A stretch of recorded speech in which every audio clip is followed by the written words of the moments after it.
Što nas je više, bliži smo pobedi.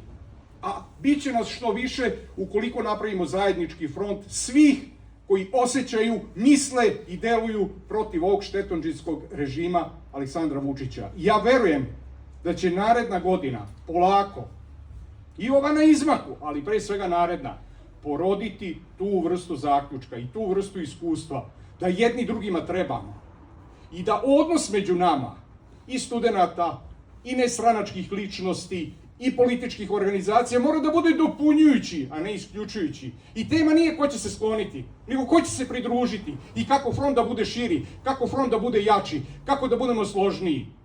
Da ne idemo ovako, kao ova ruka, u 5 pravaca, nego da te pravce skupimo u jednu pesnicu i da snažno udarimo režim Aleksandra Vučića prvi put kada raspiše izbore. Hvala vam puno.